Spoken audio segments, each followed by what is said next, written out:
Hi, my name is Maz, and do you know the circumference of a squid's intestine? Hi, I'm Adam. I don't know how to follow that up. I like computers and other dumb things. Hello, I'm Tom, and I'm all about that space. Hello, I'm Nathan, and I like video games. Hello, I'm Michael, and I'm a sophomore. Hi, I'm Maddie, and I really like the color purple. Hi, I'm Connor, and I'm a real cool dude. And this is my media analysis class. Alright, so cyberbullying is no joke. You want to start off, Michael?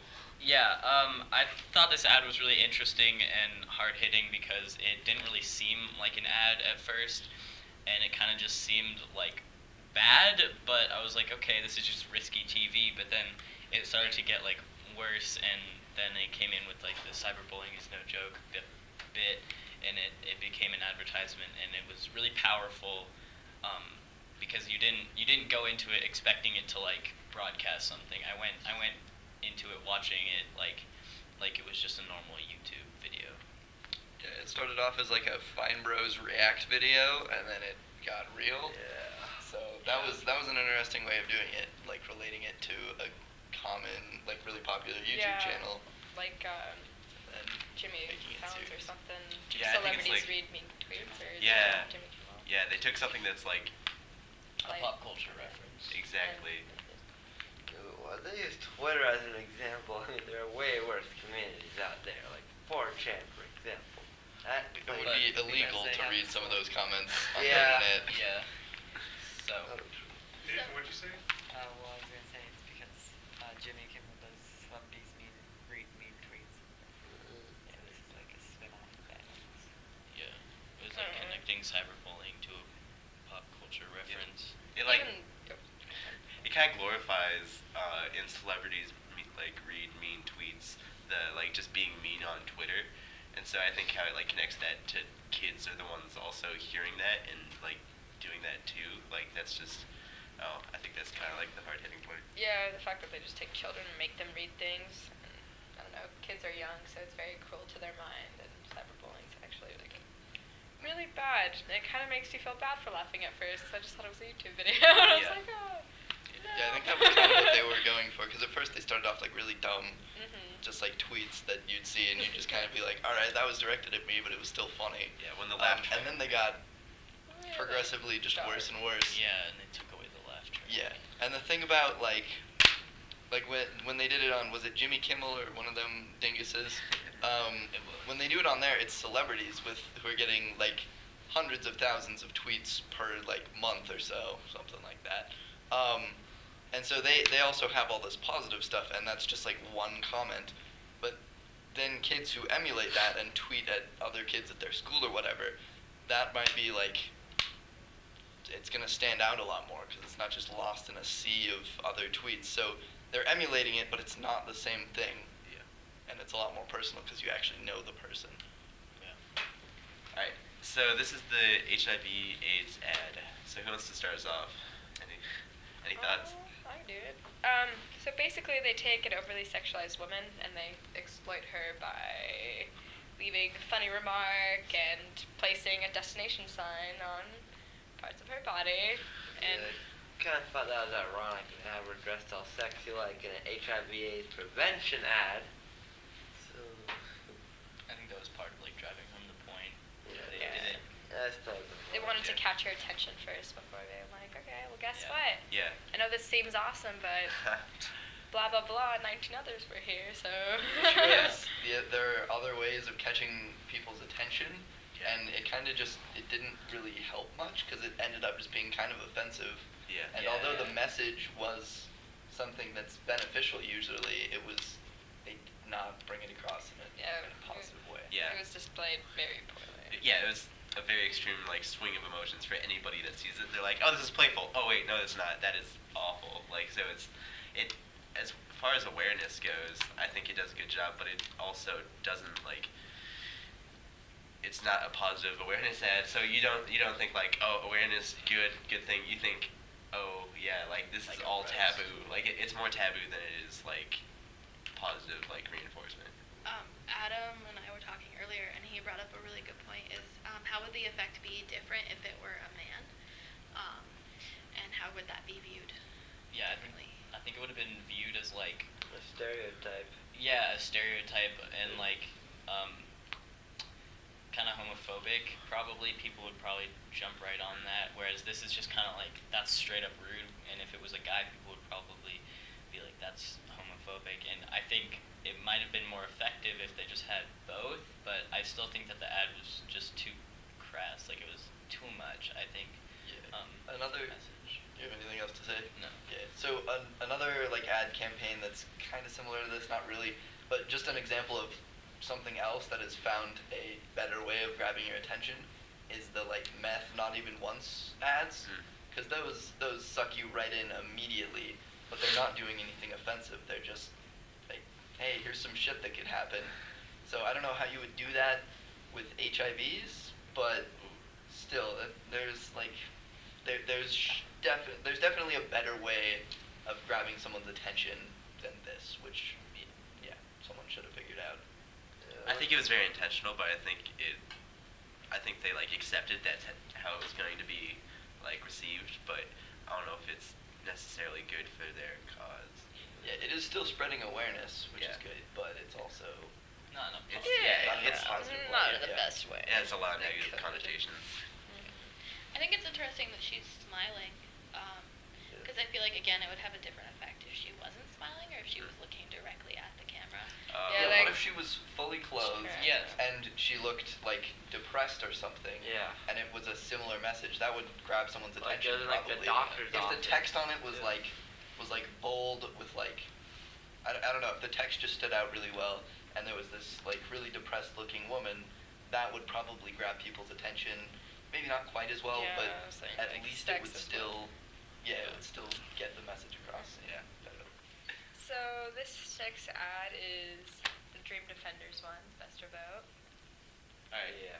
So, like immediately what grabs me in this ad is it's all in black and white, and it has like a family values tone at first, so it's like kind of like conflicting messages. It's like, oh, this is like moving into something that's kind of like sad, I guess, but it's just like a kid with his mother, and they're just seeming like talking, like it seems fine.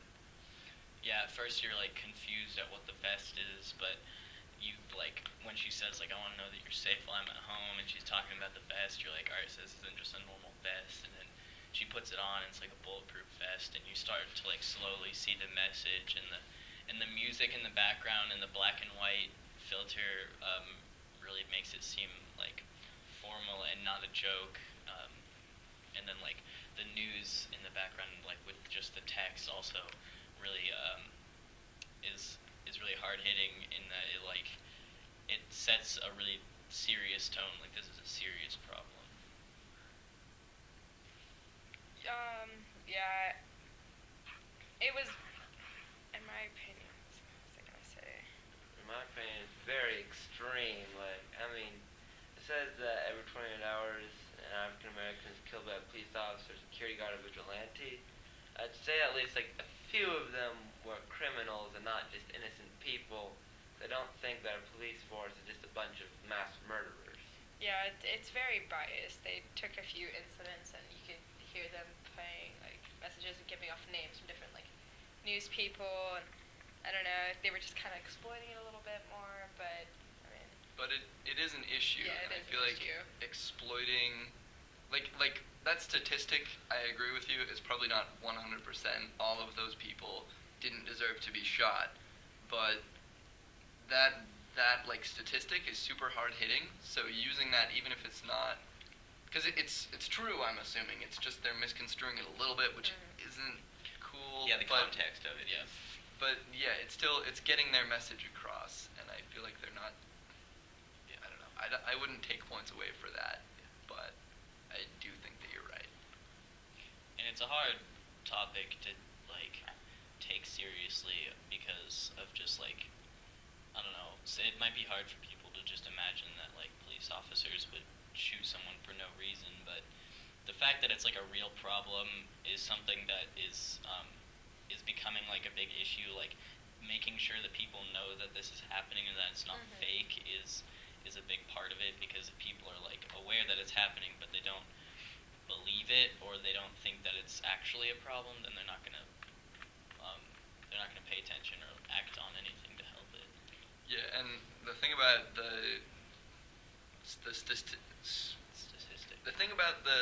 statistic that I was talking about a second ago is that, damn it, in correcting myself, I forgot what I was going to say.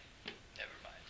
Anyways, the Vest Your Vote, I think that's really powerful, like, I don't know, punchline at the very end, because you read it at the very beginning, you're like, Vest Your Vote, oh, I wonder what that means, like, it carries no meaning originally, and then you finish the ad, and it's like, whoa, you know, that's powerful, and it's something that can be easily repeated, and so it's like one of those things that I think is one of the most powerful things about this ad, is that all of a sudden those words carry a lot of meaning for anyone that's seen this, and I think just like repeating, like, Vest Your Vote, like, you can vote on November 24th, like, I think it was smart on their part. I think that the ad is specifically designed to mess with all of your emotions. Mess with is a bad term, but like, you know, they have like so someone mentioned earlier, like the family values, and then there's the black and white and like the sweet music, and then there's also the statistics. So they're getting all of those things that could possibly pull at heartstrings, no matter where your like inclination is to go. But the one thing that always really frustrates me about political ads like this is that they're like, Vest or vote, you can vote on November 24th, and I'm like, vote on what? You know, like, what exactly am I voting on? And so they're so focused on swaying your emotions one way or another that they may not actually drive home what you're voting on, like the actual thing. I think they're trying to like convey some like mysteriousness about it, because then they say visit dreamdefenders.org. Right. So you're like, okay, what am I voting on? Like, what's Vest or Vote? And so you visit their website, and then they like tell you what it is, and then you can vote. And that just kind of influences their opinion more, like getting you to not know what's happening exactly, and then go to their website, and then the information that you're gathering is all information that they want you to know about. So it's just kind of like I think it's kind of like a way to, you know, get you thinking and like confuse you on purpose in order to like, you know, make you vote one way or another. Become more invested. Yeah. I agree, but at the same time, when was the last time you watched a commercial and then searched it? That's true. That's been never. Yeah. Yeah, I feel like that's kind of actually like hurting their cause a little bit. Like if they just put a little bit more context in there, people would be like, oh wow, this is an issue, and now I actually understand what I need to do to help, instead of spending the extra 30 seconds to go to the website, because most people aren't going to do that. So People expect to be fed the information without having any work. Yeah, like you notice on like some signs that they'll have around town, it's like vote no on like number 4 or You're whatever. like, why? And, yeah, it doesn't even have that though. Like you're like, it just says that you can vote, but you're not sure which like. It has no meaning. Yeah, yeah.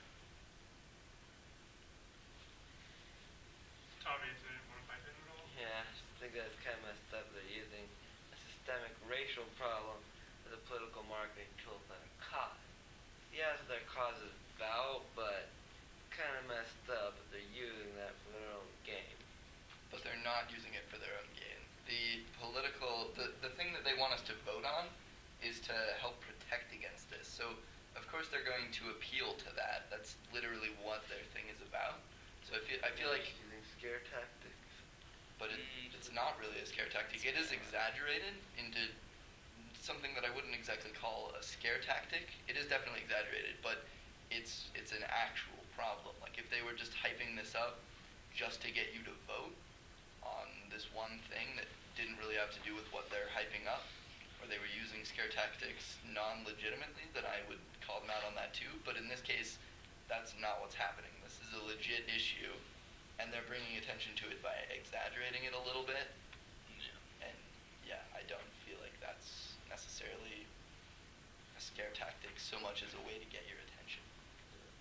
Which a scare tactic is a way to get your attention, but there's a difference.